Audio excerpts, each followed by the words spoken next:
तो आज का हमारा क्वेश्चन जो है ऐसा दिखता है कि हमें एक 5 डिजिट नंबर लेना है, यूज़र से इनपुट लेना है हमें और उसका हमें बस सम कैलकुलेट करके बताना है कि उसका सम कितना होगा। तो इसको हम लोग ड्राई रन करके देखते हैं पहले कि हमारा जो है कोड कैसा दिखेगा, कोड कैसे बनेगा। उसके बाद हम लोग इसके मेन कोड पे जाएँगे। सबसे पहले यूज़र से हम लोग इनपुट लेने के लिए हम लोग उस नंबर को किस में स्टोर कराएँगे? इंट में स्टोर कराएँगे। Int number is equal to और स्कैनफ की हेल्प से हम लोग उस नंबर को यूज़र से ले लेंगे। तो स्कैनफ की मदद से हमने मान के चलिए यूज़र ने हमें दे दिया 1 2 3 4 5 जाके किस में स्टोर हो जाएगा? हमारे नंबर में जाके स्टोर हो जाएगा। उसके बाद इंट में ही हम लोग अब इसको सॉल्व करना स्टार्ट करेंगे। इंट डिजिट 1 अगर हम लोग लेते हैं, इंट डिजिट 1 अगर हम लोग लेके चलते नहीं, सबसे पहले हम आपको बताते हैं हुआ कैसे। अगर इसको हमको सॉल्व करना है, तो इसका जो भी रिमाइंडर आते जाए ये क्वोशंट आते जाएगा, उसको हम लोग अगर ऐड करते जाएँ, करते जाएँ, करते जाएँ, तो हमें जो है हमारा आउटपुट मिल जाएगा। जैसे 1 2 3 4 5 है, इसको अगर हम 10,000 से डिवाइड करेंगे, इंट में जब हम लोग डिवाइड करेंगे, तो इसका क्वोशंट हमें कितना मिलेगा? 1 मिलेगा। ऐसे ही अगर इसको हम लोग किसमें सॉल्व करते हैं? 1 2 3 4 5 है, इसको अगर हम लोग 1000 से डिवाइड करें तो इसका हमें जो मिलेगा क्वोशंट मिलेगा 12 मिलेगा। इस क्वोशंट को अगर हम लोग दोबारा से 10 के मॉडुलस से डिवाइड करें, यहाँ पे मॉडुलस हम लोग यूज़ कर रहे हैं, तो इसका रिमाइंडर कितना बचेगा हमें? 2 बचेगा, यहाँ से दूसरा डिजिट हमें मिल जाएगा।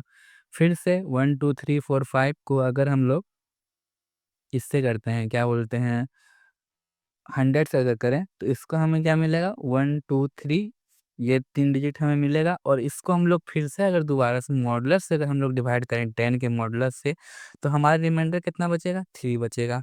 ऐसे ही सेम अगर आगे बढ़ते जाएँगे हम लोग, तो हो जाएगा हमारा 1 2 3 4 5 को अगर हम लोग 10 से डिवाइड करेंगे, तो हमारा कितना बचेगा? ये बचेगा 1 2 3 4 और उसको हम लोग फिर से अगर 10 के मॉडुलस से डिवाइड करते हैं, तो हमारा जो है ये बचेगा, लास्ट में हमारा 4 बच जाएगा। अब लास्ट वाले में एक ट्रिक करना पड़ेगा, 1 2 3 4 5 लिख के हमें 10 के मॉडुलस से डिवाइड करना पड़ेगा, तो इसका रिमाइंडर हमें 5 मिल जाएगा। तो ये एक तरीके से था। अब इसके कोड पार्ट पे कोड नहीं, इसको और थोड़ा अच्छे तरीके से लिख के देखते हैं कैसे होगा। तो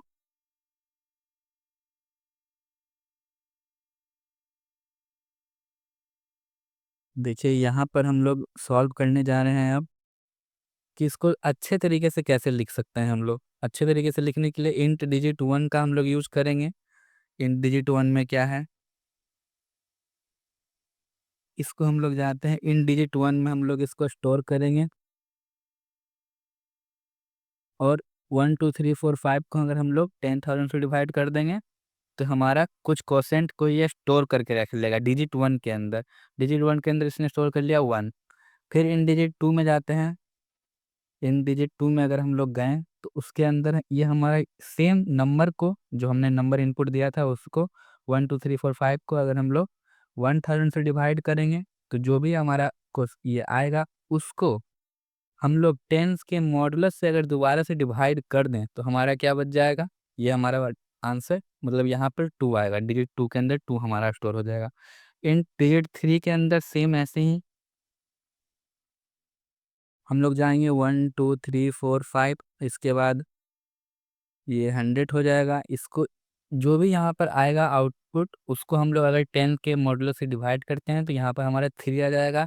सेम ऐसे ही बस इंट 5 में हमारा क्या चेंजेस होगा कि उसको हम लोग सीधा मॉडुलस से ही डिवाइड कर देंगे, तो हमारा लास्ट वाला डिजिट हमें मिल जाएगा। ये 10 के मॉडुलस से डिवाइड होगा,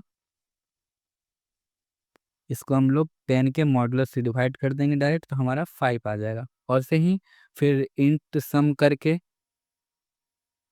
एक और थोड़ा-सा लाइन का कोड बचा है बस।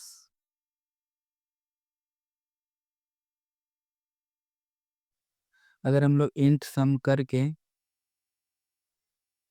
इन digit 1 no digit 1 sorry digit 1,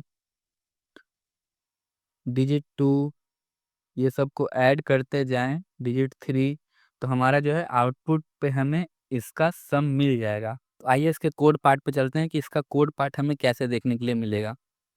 सबसे पहले यूजर से हम लोग इनपुट लेंगे। न- न- जो भी हम लोग इनपुट लेंगे उसको किस में सेव कराना है, हमें नंबर में सेव कराना है। यहाँ पर नंबर हम लोग सेव करा रहे हैं। सम प्रिंटफ जो है हम यूज करते हैं, जो भी हमें आउटपुट विंडो पे शो कराना है उसके लिए हम लोग प्रिंटफ का यूज करते हैं। स्कैनफ यूजर से इनपुट लेने के लिए। इंटर द 5 डिजिट नंबर, हम लोग यूजर से 5 डिजिट का नंबर इनपुट ले रहे हैं। उसके बाद डिजिट 1 में नंबर को हम लोग 10,000 से डिवाइड कर रहे हैं, तो उसका क्वोशेंट हमें कितना मिल जाएगा, 1 मिल जाएगा। यहाँ पर हमें क्या मिल जाएगा, 1 मिल जाएगा यहाँ पर। उसी तरह जब यहाँ पे जाएंगे तो डिजिट 2 में नंबर 1 2 3 4 5 ही रहेगा। उसके बाद हमें 1000 से डिवाइड करेंगे और जो भी उसका क्वोशेंट आएगा, यहाँ पर क्वोशेंट 12 आएगा। 12 को अगर हम लोग 10 के मॉडुलस से डिवाइड करेंगे तो वे क्या हो जाएगा, हमारा वहाँ पे 2 बच जाएगा जो भी रिमाइंडर है। और वे किस में जाके सेव हो जाएगा, डिजिट 2 में हमारा जाके सेव हो जाएगा। और से ही डिजिट 3 में हमारा जो भी नंबर है उसको 100 से डिवाइड करेंगे, उसके बाद 10 के मॉडुलस से हम लोग डिवाइड कर देंगे। ऐसे ही करके हम लोग सम में digit 1 digit 2 digit 3 digit 4 digit 5 को सेव करके हमारा जो है आंसर मिल जाएगा। चलिए यहाँ कोड को रन करके देखते हैं और देखते हैं हमारा रन हम सक्सेसफुल हो रहा है कि नहीं। यहाँ पे हमसे पूछ रहा है नंबर बताइए सर। 1 2 3 4 5 हमने यूनिट्स इनपुट डाला और ये the sum of the digit is 15। दोबारा रन करते हैं। दोबारा रन करने के बाद यहाँ पर फिर से हम लोग डालते हैं, मान के चलते हैं 2 3 4 5 6। इतना डालने के बाद ये हमें दे रहा है और ये यहाँ पर हम लोग निकाल सकते हैं इसी तरीके से। 5 डिजिट का नंबर को अगर हम लोग को ऐड करना है तो ऐसे हो सकता है।